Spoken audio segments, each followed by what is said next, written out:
तो हेलो प्यारे छात्रों, आप सभी का फिर से एक बार स्वागत है आप लोग का अपना चैनल मूर्ति अकेडमी में। प्यारे छात्रों, जैसा कि जानते हैं आप लोग कि हम लोग पढ़ रहे हैं अभी का फिजिक्स, यानी कि फिजिक्स की क्लास चल रहा है, लगातार चल रहा है। अगर जो लोग नए हैं तो कृपया इस चैनल के साथ जुड़ जाएं और फिर से हम फिजिक्स का पूरा कोर्स फिर से करने वाले हैं। ठीक है, तो हम 2-3 क्लास पीछे हो गया है। जो लोग अभी नए हैं तो कृपया पीछे वाले वीडियो जाकर देख लेंगे।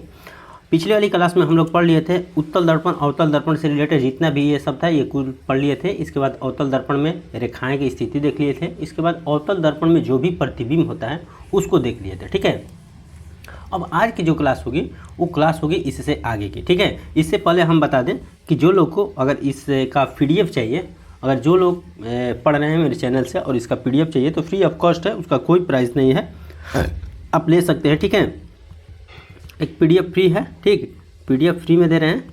अब आप लोग तैयारी करिए अच्छी तरह से। इस नंबर पर आप संपर्क कर सकते हैं। ठीक है, और इस नंबर पर संपर्क करके आप PDF प्राप्त कर सकते हैं। ठीक है, तो चलिए हम आज करते हैं अपने क्लास की आगे बढ़ाते हैं। आज की क्लास जहाँ तक पिछले क्लास हो गया था उससे आगे की क्लास होगा, जो कि हम लोग ये सारा आभासी वास्तविक प्रतिबिंब पढ़ लिए थे। इसके बाद इस किरणों का व्यवहार देख लिए थे। इसके बाद अवतल दर्पण में कौन कौन से कहाँ प्रतिबिंब बनता है, कौन से वस्तु कहाँ रखेंगे तो प्रतिबिंब कहाँ बनेगा, ये सारी चीज़ें हम लोग पीछे पढ़ लिए थे। ठीक है, पिछले वाली क्लास में। क्लास को लगातार देखिएगा तब ज़्यादा बेहतर समझ में आएगा। और बोले थे कि जो पिछले क्लास ख़त्म किए थे तो बोले थे कि एक आपको शॉर्ट ट्रिक बता देंगे जिससे आपका जो भी प्रतिबिंब है अवतल दर्पण में प्रतिबिंब कौन कहाँ बन रहा है एकदम एक ही बार में समझ जाइएगा। ठीक है, तो चलिए आइए उस शॉर्ट ट्रिक का करते हैं शुरुआत। ठीक है बाबू, चलिए तो देखिए आज है शॉर्ट ट्रिक। ठीक, ये शॉर्ट ट्रिक का कहता है। तो शॉर्ट ट्रिक कहने का मतलब वही है कि जो प्रतिबिंब हम कहाँ रखें, वस्तु कहाँ रखें तो मेरा प्रतिबिंब कहाँ प्राप्त हुआ, उसी को हम शॉर्ट में यानी कि अपने मेथड से बनाए हैं। ठीक है, जैसे में पहला हम लोग कहाँ वस्तु रखे थे, तब पहला वस्तु देखिए, पहला वस्तु रखे थे P और F के बीच, तो उसका प्रतिबिंब कहाँ प्राप्त हुआ था बाबू, तो दर्पण के पीछे प्राप्त हुआ। तो देखिए दर्पण का पीछे, यानी कि 1 का 1 लिखे हैं, 1 का 1 लिखे हैं। 1 का 1 लिखने से यही होगा कि अगर F और P के बीच रखें तो दर्पण के पीछे प्राप्त हुआ। देखिए यही एक कंडीशन है जो कि दर्पण के पीछे प्राप्त होता है, बाकी सब कंडीशन में दर्पण की तरफ प्राप्त होता है। तो अब कह सकते हैं कि जब आभासी हुआ तो सीधा यहाँ पर बना होगा, प्रतिबिंब का बना होगा तो सीधा बना होगा। ठीक है, वस्तु रखे इधर तो प्रतिबिंब पीछे बना, और जब भी पीछे प्रतिबिंब बनता है दर्पण के तो प्रतिबिंब सीधा बनता है। ठीक है, और देखिए वस्तु इतनी छोटी रखे तो प्रतिबिंब इतना बड़ा बना, तो कह सकते हैं कि वस्तु से बड़ा प्रतिबिंब बनेगा। किस ओर बन रहा है, दर्पण की ओर बन रहा है कि दर्पण के पीछे, तो हम कहेंगे कि दर्पण के पीछे बन रहा है। ठीक है, चलिए काल्पनिक बन रहा है क्योंकि ये दिखाई नहीं देगा, वास्तविक नहीं है। ठीक, दर्पण के पीछे है। तो पहला का उम्मीद है समझ चुके होंगे कि पहला का पहला हुआ। ठीक, दूसरा जब वस्तु रखे F पर, जब वस्तु रखे F पर तो इसका प्रतिबिंब देखिए कहाँ प्राप्त हो रहा है। जब वस्तु को F पर रख रहे हैं तो इसका प्रतिबिंब देखिए कहाँ प्राप्त हो रहा है।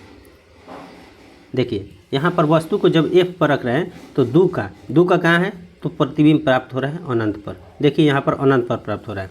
वस्तु को रखे F पर तो प्रतिबिंब प्राप्त हुआ अनंत पर। तो हम कह सकते हैं जब वस्तु P और F के बीच तो प्रतिबिंब हमें प्राप्त होगा दर्पण के पीछे। जब वस्तु रखे F पर यानी कि फोकस पर तो प्रतिबिंब हमको प्राप्त होगा अनंत पर। ऐसे याद कीजिए, अनंत पर के फोकस पर, फोकस पर के अनंत पर, इस तरह याद कीजिएगा तो ज़्यादा बेहतर समझ में आएगा। ठीक है, दूसरा समझ लिए।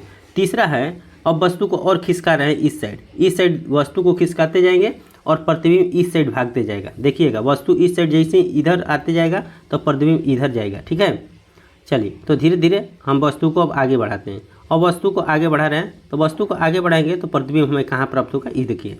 अब देखिए तीसरा में लिखे हैं कि जब वस्तु को यहाँ पर रख रहे हैं, कहाँ रख रहे हैं बाबू, तो केंद्र और फोकस के बीच। C को केंद्र से कहते हैं, F को फोकस कहते हैं। तो केंद्र और फोकस के बीच जब वस्तु को रख रहे हैं तो प्रतिबिंब हमारा कहाँ प्राप्त हो रहा है, तो देखिए प्रतिबिंब प्राप्त हो रहा है, ये है अनंत और ये है C, यानी कि C और अनंत के बीच, C और अनंत के बीच प्राप्त हो रहा है। कैसा प्राप्त हो रहा है, तो उल्टा प्राप्त हो रहा है। उल्टा हो रहा है कि नहीं, आप दर्पण की तरफ प्राप्त हो रहा है तो वास्तविक होगा। वास्तविक चीज़ें हमेशा उल्टा होती है और काल्पनिक चीज़ें सीधा होती है। ये चीज़ें आपको पिछले क्लास में हम बता चुके हैं। ठीक है, तो पिछले क्लास में उम्मीद है आप लोग समझ चुके होंगे, जो लोग पीछे की क्लास देखे होंगे वो लोग। ठीक है, चलिए तो दर्पण जब वस्तु रखे C और F के बीच तब प्रतिबिंब हमें कहाँ प्राप्त हुआ, C और अनंत के बीच। ठीक है, अगला और वस्तु को अब बढ़ा रहे हैं, और वस्तु को बढ़ा रहे हैं और वस्तु को ला रहे हैं C पर। देखिए सी पर वस्तु जब रखे थे तो क्या बताए थे कि सी पर जब वस्तु रखेगा यानी कि केंद्र पर, तो उसका प्रतिबिंब भी केंद्र पर ही प्राप्त होगा। तो उसका प्रतिबिंब कहाँ प्राप्त हो रहा है? केंद्र पर।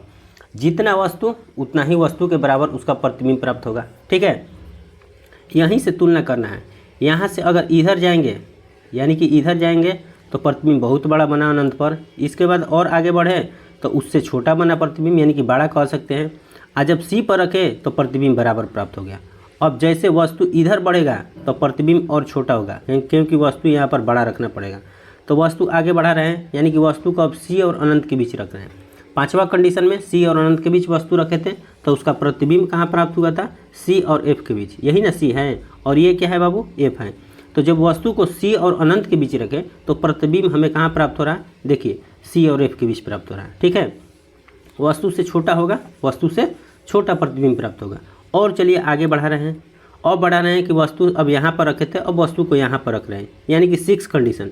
6वां कंडीशन कि वस्तु को रखे अनंत पर, तो अनंत पर के प्रतिबिंब कहाँ बना? तो बनेगा एफ पर।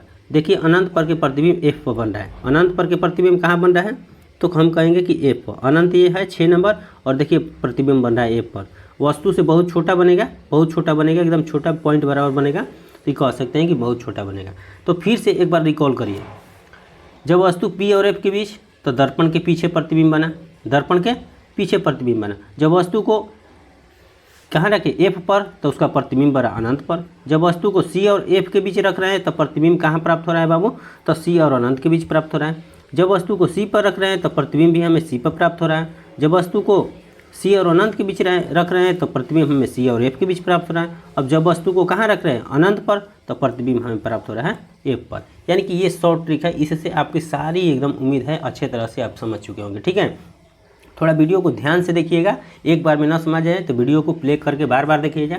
1-2 बार देखिएगा तो बहुत बेहतरीन ढंग से समझ में आ जाएगा। और एक बार अगर कॉन्सेप्ट आपका बन जाता है ना तो बार बार ये चीज़ें भूलने वाली होती है और ये भूलेगी नहीं। ठीक है, चलिए बढ़ते हैं अब आगे की तरफ।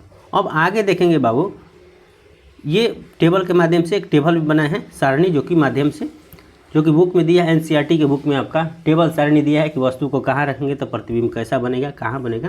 तो ये तो चीज़ें आपको बता दी हैं, फिर भी अगर आप लोग को आए तो पहला से बता रहे हैं। पहला कंडीशन में क्या रखे थे? पी और एफ के बीच, पी और एफ के बीच। तो पी और एफ के बीच वस्तु को रख रहे थे। ठीक है, तो प्रतिबिंब की स्थिति कैसे प्राप्त हो रही थी? वो कहाँ प्राप्त हो रही थी? दर्पण के पीछे प्राप्त हो रही थी। तो लिख रहे हैं कि दर्पण के पीछे, दर्पण के पीछे, दर्पण के पीछे ही प्राप्त हो रही थी। दर्पण के पीछे प्रतिबिंब का साइज क्या होता? तो बड़ा होता, बहुत बड़ा। ठीक है, बहुत बड़ा था। ठीक है, इसके बाद प्रकृति उसकी कैसी थी? वास्तविक थी या आभासी थी? तो हम कह सकते हैं कि आभासी थी, आभासी थी। ठीक है, यानी कि पी और एफ के बीच रखे तो दर्पण के पीछे प्राप्त होगा, बहुत बड़ा प्राप्त होगा और आभासी प्राप्त होगा। दूसरा कंडीशन, जब वस्तु को और खिसकाएंगे यानी कि एफ पर लाएंगे। जब एफ पर वस्तु लाए थे तो उसका प्रतिबिंब कहाँ बना था? अनंत पर।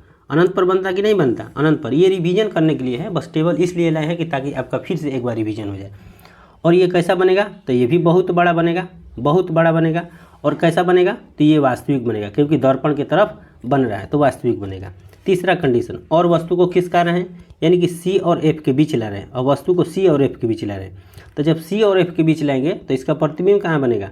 तो अनंत और सी के बीच बनेगा, अनंत और सी के बीच बनेगा। कैसा बनेगा? तो ये बड़ा बनेगा, बड़ा बनेगा। और कैसा बनेगा? तो वास्तविक बनेगा। ठीक है, ये 4 चीज़ें समझ लिए। और अगला चीज़ अब समझते हैं, अगला चीज़ के बारे में समझते हैं कि अगला यानी कि 5वां समझते हैं। 5वां वस्तु को और खिसका रहे हैं यानी कि सी पर रख रहे हैं। जब वस्तु सी पर रख रहे हैं तो उसका प्रतिबिंब कहाँ प्राप्त होगा? तो उसका प्रतिबिंब प्राप्त होगा सी पर ही, वस्तु के बराबर होगा, वास्तविक होगा। ठीक है, क्या इसका साइज क्या होगा? तो बराबर होगा, बराबर होगा। और क्या होगा? तो वास्तविक होगा, क्योंकि अब खाली एक कंडीशन में काल्पनिक बन रहा था, बाकी हर कंडीशन में वास्तविक ही प्रतिबिंब प्राप्त होगा। ठीक है, चलिए अब बढ़ते हैं अगले कंडीशन को, यानी कि कंडीशन नंबर अगला। अब वस्तु को कहाँ रखेंगे बाबू? तो अब वस्तु को सी और अनंत के बीच रख रहे हैं। कहाँ रख रहे हैं? तो सी और अनंत के बीच, अनंत के बीच रख रहे हैं। सी और अनंत के बीच जब वस्तु को रखेंगे तो उसका प्रतिबिंब कहाँ होगा? तो सी और एफ के बीच प्राप्त होगा, सी और एफ के बीच प्राप्त होगा। कैसा प्राप्त होगा? तो छोटा प्राप्त होगा, उससे छोटा प्राप्त होगा। और कैसा होगा? तो वास्तविक होगा, वास्तविक प्राप्त होगा। ठीक है, रियल प्राप्त होगा, रियल प्राप्त होगा। ठीक है, चलिए अगला कंडीशन यानी कि 6वां कंडीशन का होगा कि जब वस्तु को अनंत पर रखेंगे तो अनंत पर के क्या बताए थे? जब सी एफ पके अनंत पर और अनंत पके एफ पर, तो एफ पर प्राप्त होगा।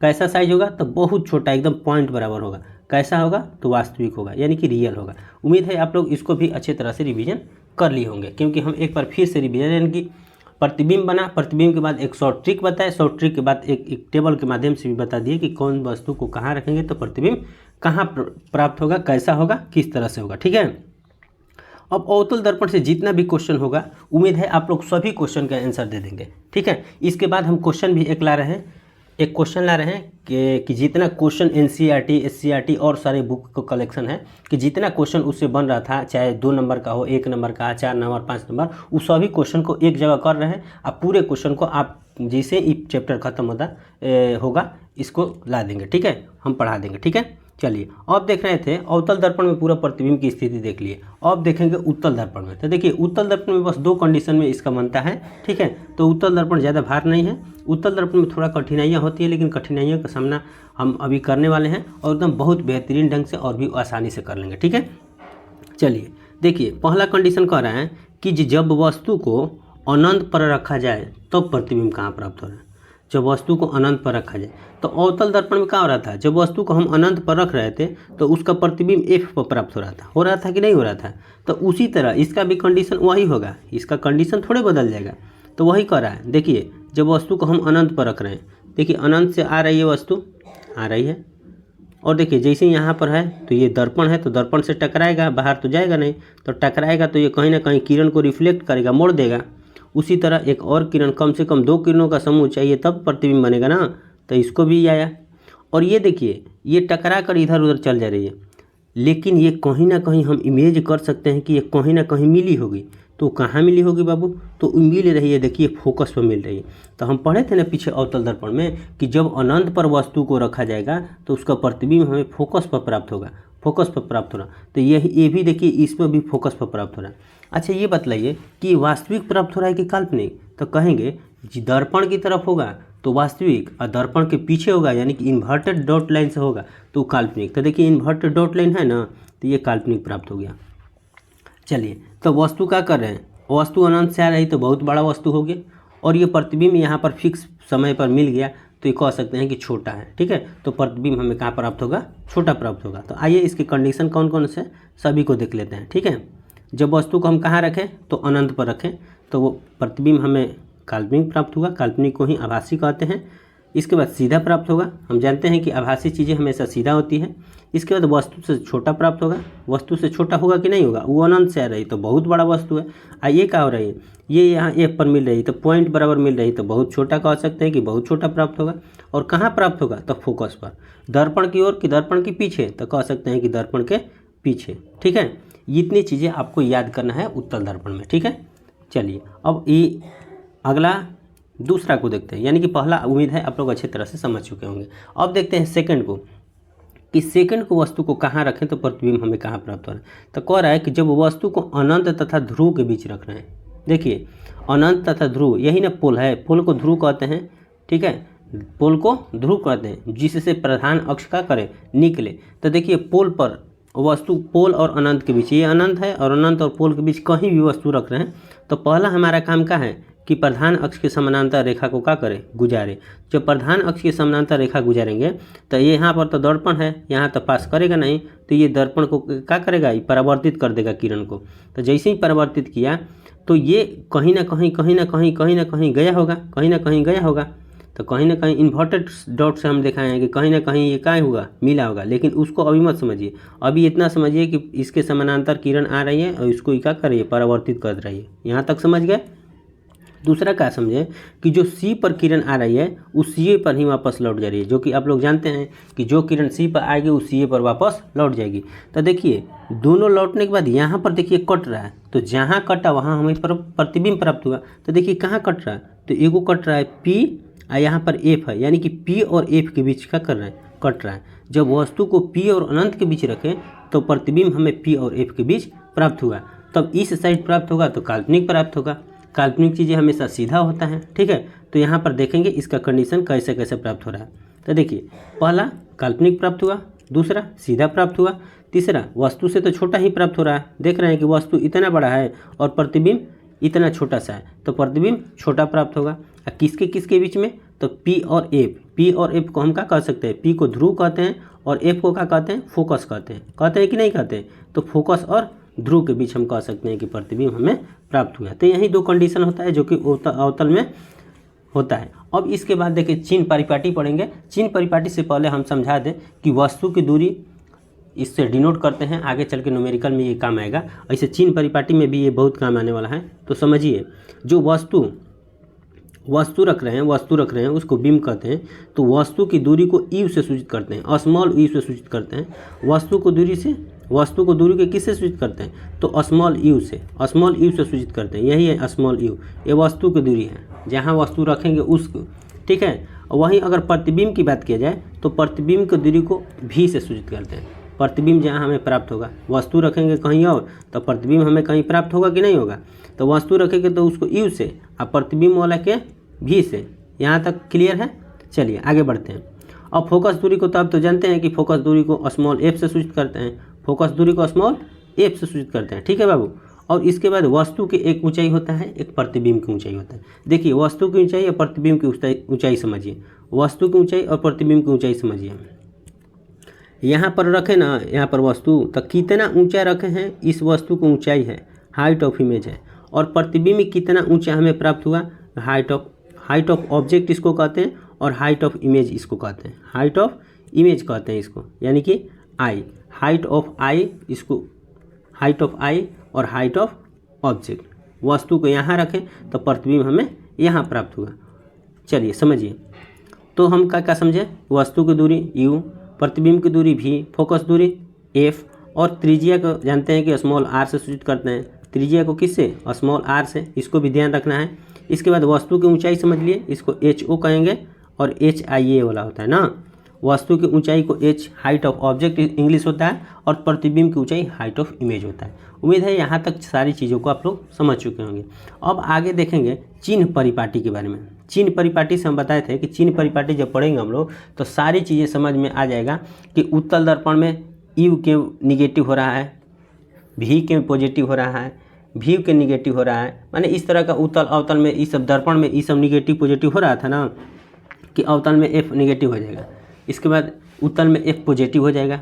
तो ये चीज़ें सारी चिन्ह परिपाटी पर निर्भर करती है। आइए चिन्ह परिपाटी को देखते हैं। तो देखते हैं चिन्ह परिपाटी। कह रहे हैं कि गोलीय दर्पण के लिए चिन्ह परिपाटी, ये उत्तल अवतल दोनों आ जाएगा, उत्तल के लिए भी होगा और अवतल के लिए भी होगा। उत्तल अवतल दोनों के लिए होगा चिन्ह परिपाटी, एक ही होगा, ठीक है। चलिए तो समझिए एक एक करके समझते हैं उत्तल अवतल दोनों के लिए। चिन्ह परिपाटी के सबसे पहले परिभाषा का समझते हैं कि परिभाषा का कहता है। कह रहा है कि दर्पण से दूरियां मापने के लिए धनात्मक तथा ऋणात्मक चिन्ह का प्रयोग किया जाता है, जिसे हम लोग चिन्ह परिपाटी के नाम से जानते हैं। यानी कि दर्पण की जो दूरी है उसको मापने के लिए धनात्मक तथा ऋणात्मक चिन्ह का क्या करते हैं बाबू, प्रयोग करते हैं, जिसे हम लोग चिन्ह परिपाटी के नाम से जानते हैं। तो यही इसका परिभाषा होगा। देखिए परिभाषा एकदम सूटेबल तरीके से है, एकदम बढ़िया से बेहतरीन ढंग से बनाया गया है और इसको परीक्षा में अगर लिखिएगा तो आपका फुल में फुल नंबर मिलेगा। मान लेते हैं कि 2 नंबर का यहाँ से क्वेश्चन बना तो 2 में ये नहीं है कि 1.5 मिल जाएगा, पूरे 2 नंबर मिलेगा। बस फ्रेश होना चाहिए आपका राइटिंग, ठीक है। राइटिंग बाकी आपकी परीक्षा निर्भर करता है। तो चिन्ह परिपाटी के बारे में समझ लिए कि दर्पण से दूरी मापने के लिए चाहे धनात्मक हो चाहे ऋणात्मक हो, उसी को हम लोग चिन्ह परिपाटी कहते हैं। आइए अब चिन्ह परिपाटी को देखते हैं, ठीक है।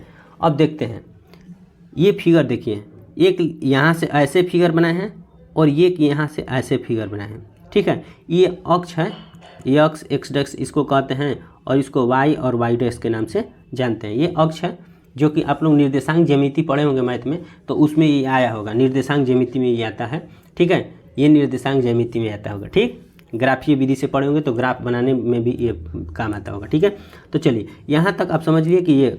अब देखिए क्या होता है कि जब आपतित किरण होती है तो कोई मान लेते हैं कि ये मूल बिंदु हो गया, ये मूल बिंदु हो गया, ये समझिए ये मूल बिंदु हो गया। कलर चेंज कर रहे हैं, कलर को चेंज कर देते हैं ताकि आपको अच्छे तरह समझ ली। ये मूल बिंदु होता है, इसका क्या होता है, मूल बिंदु होता है, ठीक है। और मूल बिंदु से जैसे ही इधर जाएंगे, देखिए इधर जा रहे हैं तो ये धनात्मक साइन होता है। क्या होता है, धनात्मक। धनात्मक मतलब प्लस हम कह सकते हैं कि इधर जाने पर प्लस होता है। और जैसे ही इधर आइएगा तो इधर आने पर माइनस होता है कि नहीं होता है, होता है। और जैसे ही ऊपर फिर जाइएगा तो ऊपर जाइएगा तो प्लस होगा, क्या होगा बाबू, प्लस होगा। और फिर नीचे आइएगा तो नीचे आने पर होता है माइनस, यानी कि ऋणात्मक होता है। ये चीज़ें इतना चीज़ लिखते हैं तो आप लोग को अभी नहीं समझ में आएगा, लेकिन एक एक करके हम समझाने का प्रयास कर रहे हैं, ठीक है। अब समझिए, पहले इस कंडीशन को देखिए, नीचे कंडीशन लिखे हैं, उस कंडीशन को पहले समझिए। यहाँ पर लिखे हैं, पहला कंडीशन लिखे हैं कि सभी दूरियाँ ध्रुव से मापी जाती हैं। सभी दूरियाँ किससे होती है, यानी कि दर्पण के जो ध्रुव है उससे मापी जाती है। तो सभी दूरियाँ दर्पण के ध्रुव से मापी जाती है। तो दर्पण के ध्रुव कौन होगा बाबू, तो दर्पण के ध्रुव देखिए यहाँ पर ये होगा। यहाँ पर हम बना रहे हैं दर्पण, चाहे उत्तल हो चाहे अवतल हो, यहाँ पर दर्पण बन रही है। मान लेते हैं कि ये अवतल दर्पण बना लिए, ठीक है। तो अवतल दर्पण जो नहीं बनाई तो ये प्रधान अक्ष का काम करेगा, ये उसका पोल होगा कि नहीं होगा। और यहाँ पर कह सकते हैं कि आप फोकस होगा, और यहाँ पर क्या होगा, सी, यानी कि वक्रता केंद्र होगा। तो हम कह सकते हैं, कहा है पहला पॉइंट कह रहा है कि सभी दूरियां दर्पण के ध्रुव से, यानी कि यहीं से सभी काउंट होगा। चाहे इधर जाना होगा तो वो यहीं से काउंट होगा, चाहे इधर जाना होगा तो यहीं से काउंट होगा, चाहे ऊपर जाना होगा तो यहीं से काउंट होगा, और नीचे जाना होगा तो यहीं से, माने यहीं से देखा जाता है, ठीक है। तो कह रहा है कि देखिए इधर आ रहे हैं तो इधर क्या हो रहा है, देखिए इधर साइन क्या कर रहा है, ऋणात्मक, यानी कि इतना इधर जी जो भी साइन होगा वो ऋणात्मक होगा। यानी कि अवतल दर्पण में जो भी साइन दाहिने साइड जाएंगे, बाएं साइड जाएंगे, इधर तो दाहिने हो जाएगा, इधर बाएं हो जाएगा। तो देखिए यहाँ पर ऋणात्मक साइन है, ठीक है। तो ऋणात्मक है तो इधर जो भी होगा ऋणात्मक होगा, चाहे वस्तु का दूरी हो, चाहे प्रतिबिंब का दूरी हो, चाहे फोकस दूरी हो। फोकस दूरी को स्मॉल एफ से, तो स्मॉल एफ से यही से निगेटिव होता है। अगर वस्तु की दूरी रख रहे हैं यू, तो यू इसीलिए निगेटिव होता है। प्रतिबिंब की दूरी रखते हैं भी, तो भी इसीलिए निगेटिव होता है। यानी कि हम कह सकते हैं कि अवतल दर्पण में बस एक कंडीशन में प्रतिबिंब यहाँ बनता है तो बस पॉजिटिव होगा, बाकी सभी में क्या होगा बाबू, निगेटिव होगा। तो यहीं से निगेटिव और पॉजिटिव है। तो समझिए, यहाँ पर दर्पण में समझते हैं, ये देखिए ये है अवतल दर्पण। अवतल दर्पण हो गया कि नहीं हो गया, ये अवतल दर्पण हो गया। और बोले हैं कि यहाँ से सभी दूरियाँ ध्रुव से इसकी मापी जाती है, तो ध्रुव ये हो गया। अब कह रहा है कि इसके दाहिने जब बाएं जाएंगे तो निगेटिव हो जाएगा सब चीज़, और इसके दाहिने जाएंगे तो सब चीज़ पॉजिटिव हो जाएगा कि नहीं हो जाएगा। तो निगेटिव देखिए इधर क्या होता है, तो यहाँ पर कह सकते हैं कि वस्तु की दूरी, जिसको यू से सूचित करते हैं, यू इधर ही होता है। एक कंडीशन में भी इधर होता है, प्रतिबिंब इधर एक साइड में बनता है। कब, जब पी और एफ के बीच वस्तु को रखते हैं तो प्रतिबिंब हमें यहाँ प्राप्त होता है। तो एक कंडीशन में पॉजिटिव होगा, बाकी हर कंडीशन में भी नेगेटिव होगा। भी का होगा, निगेटिव होगा, और एफ भी हमेशा यहाँ रहता है तो निगेटिव होगा। इसीलिए कहा जाता है कि अवतल दर्पण में यू का होगा, निगेटिव होगा। समझ लिए, भी का होगा एक कंडीशन में पॉजिटिव होगा, बाकी सब में क्या होगा, निगेटिव होगा, और एफ का होगा हमेशा निगेटिव होगा। तो इसीलिए कहा जाता है कि अवतल दर्पण में एफ हमेशा निगेटिव होता है, भी निगेटिव होता है, एक कंडीशन में पॉजिटिव होता है, बाकी यू भी निगेटिव होता है। चिन्ह परिपाटी समझ लिए। अब सेकंड समझिए। अब मान लेते हैं कि यही हो गया निर्देशांक, मैंने ये कर लिए, और ये दर्पण के मूल बिंदु मान लिए ध्रुव को, दर्पण के मूल बिंदु ध्रुव को मान लिए। अब क्या कहते हैं कि इधर से बाएं जाएंगे तो निगेटिव होगा, दाएं जाने पर पॉजिटिव होगा। तो देखिए कौन कौन पॉजिटिव होगा, देखिए कौन कौन पॉजिटिव होगा। यहाँ से दाएं जा रहे हैं तो फोकस पी और एफ के बीच की दूरी को फोकस दूरी कहते हैं। तो इधर जा रहे हैं तो इधर फोकस क्या होगा, तो आप कहिएगा कि फोकस पॉजिटिव होगा, क्योंकि दाएं जाने पर फोकस क्या हो रहा है, पॉजिटिव हो रहा है, दाएं जाने पर पॉजिटिव होता है। उसी तरह अब देखिए यू का वस्तु की दूरी कहाँ रखते हैं, वस्तु की दूरी हमेशा पीछे रखते हैं, यानी कि दर्पण से पीछे रखते हैं। तो यू हमेशा इसमें क्या होता है, निगेटिव होता है। यू का होगा बाबू, निगेटिव होगा। तो यू अवतल दर्पण हो चाहे उत्तल दर्पण हो, ये दोनों में क्या होता है, निगेटिव होता है। तो दोनों में निगेटिव हो गया। अब देखिए भी पॉजिटिव कैसे हो रहा है, इसका प्रतिबिंब कहाँ प्राप्त होता है, तो प्रतिबिंब आप लोग कहिएगा कि इधर प्राप्त होता है। तो इधर की चीज़ें क्या होता है, पॉजिटिव होता है, इधर की चीज़ें पॉजिटिव होता है। तो इसीलिए ये क्या होगा, पॉजिटिव हो गया। तो आप उम्मीद करता हूँ कि आप लोग अच्छे तरह से सारी चीज़ों को चिन्ह परिपाटी के बारे में समझ चुके होंगे। ये बता दिए, लेकिन आगे पॉइंट देख लेते हैं। पॉइंट सभी को देख लीजिए। दूसरा पॉइंट कह रहा है कि आपतित किरण की दिशा में मापी गई दूरियां धनात्मक होती है तथा इसके विपरीत दिशा में मापी गई दूरियां ऋणात्मक होती है। चलिए ये भी कंडीशन समझ लीजिए। आपतित किरण का होता है, मान लेते हैं कि उत्तल दर्पण ले लिए। आपतित किरण यानी कि इधर जा रही है, आपतित किरण होगी, और इसके विपरीत का मतलब ये दूरियां कह सकते हैं, ठीक है, परावर्तित कह सकते हैं हम। तो आपतित किरण की दूरियां धनात्मक, यानी कि इधर जाएगा तो धनात्मक, तो वही ना इधर जा रहा था तो धनात्मक हम नहीं समझे थे, और इधर के चीज़ों के ऋणात्मक नहीं समझे थे, ये वाला चीज़ें ऋणात्मक तो वही कह रहा है कि आपतित प्रकाश की किरण में जाती हुई दूरिया को धनात्मक कहेंगे, क्योंकि इधर जाएगा तो धनात्मक होगा और इधर से कोई किरण आ रहा है तो ऋणात्मक होगा। इस चीज़ों को अच्छी तरह से समझ लिए। अब चलिए अगला पॉइंट को देखते हैं। तीसरा पॉइंट कहता है कि मुख्य अक्ष के लंबवत ऊपर की ओर दूरियां धनात्मक होती है तथा नीचे की ओर दूरियां ऋणात्मक होती है। अब मुख्य अक्ष क्या हुआ, मुख्य अक्ष क्या हुआ, तो देखिए मुख्य अक्ष समझिए, मुख्य अक्ष समझिए, यही ना मुख्य अक्ष हुआ। इसके ऊपर की दूरियां क्या होगा तो धनात्मक होगा, इसके नीचे की दूरियां क्या होगा ऋणात्मक होगा। तो बस ये काम करेगा। आवर्धन जब पढ़ेंगे तो हाइट ऑफ ऑब्जेक्ट और हाइट ऑफ इमेज, इसी में आवर्धन में पता चलेगा कि ऊपर की दूरिया को हम धनात्मक कहेंगे और नीचे की दूरिया को ऋणात्मक कहेंगे। ठीक है, तो ये तीसरा कंडीशन हो गया। अगला कंडीशन को देखते हैं। अगला कह रहा है कि वस्तु जो कि बिंब है दर्पण के बाईं ओर रखा जाता है। ये तो हाईवे किया है कि हमेशा वस्तु दर्पण के किस ओर रखा जाता है, इधर नहीं रखा जाता है। चाहे उत्तल हो चाहे अवतल हो, हमेशा बाईं ओर रखा जाएगा। अवतल में भी वही कंडीशन होता है, अवतल में भी हमेशा इधर रखते हैं वस्तु को, तो हमेशा किस ओर तो बाईं ओर रखते हैं। ये भी समझ चुके हैं। चलिए अगले पॉइंट को देखते हैं। अगला पॉइंट क्या कहता है। अगला कह रहा है कि ध्रुव के बाईं ओर की दूरियां ऋणात्मक तथा ध्रुव के दाईं ओर की दूरियां धनात्मक। वही बात हुआ कि अभी ने समझाए हैं कि ये मान लेते हैं कि ये दर्पण हो गया, कोई यहाँ पर ध्रुव हो गया, ठीक है, यहाँ पर ध्रुव है, तो इसके दाईं ओर जब भी जाएंगे तो पॉजिटिव होगा, इसके बाईं ओर जब भी आएंगे तो निगेटिव होगा। तो वही कर रहा है। तो ये 4-5 कंडीशन इसका था, इसका शर्त था कि किधर जाने पर क्या होगा। तो हम आपको अच्छे तरह से अपनी भाषा में क्या किए हैं, समझा दिए हैं। अगर आप लोगों को फिर से थोड़ा मोड़ा डाउट होगा तो वीडियो को प्ले कर करके उसको रोक करके देख लीजिएगा। ठीक है, उम्मीद है आप लोग अच्छी तरह से समझ जाइएगा। बाबू यहाँ तक चिन्ह परिपाटी तक हम पूरा कंप्लीट कर लिए। ठीक है, चिन्ह परिपाटी तक कोई डाउट आपको नहीं होगा, पूरा कंप्लीट कर लिए। ठीक है, चलिए तो यहाँ पर उम्मीद है चिन्ह परिपाटी को आप लोग समझ लेंगे। अब आगे जो आगे की क्लास होगा, अब आगे की क्लास अगले वीडियो में आएगा और अगले वीडियो में हम अपलोड करेंगे। देखिए सिद्ध करना, जो कि अवतल हो चाहे अवतल हो और चाहे उत्तल दर्पण हो, चाहे उत्तल दर्पण में, इसमें 2 को सिद्ध करने के आता है 5 नंबर का। एक आता है F बराबर R/2 सिद्ध कीजिए, R/2, दोनों में F बराबर R/2 सिद्ध करने के लिए आता है। ये जिसको क्या कहते हैं, ये त्रिज्या दूरी फार्मूला कह सकते हैं, इसको क्या है F बराबर R/2। ठीक है, दूरी सूत्र। और दूसरा एक आता है सिद्ध करने के लिए उत्तल अवतल दोनों में दर्पण सूत्र। दर्पण सूत्र जो बराबर होता है क्या, 1/V प्लस 1/U बराबर 1/A।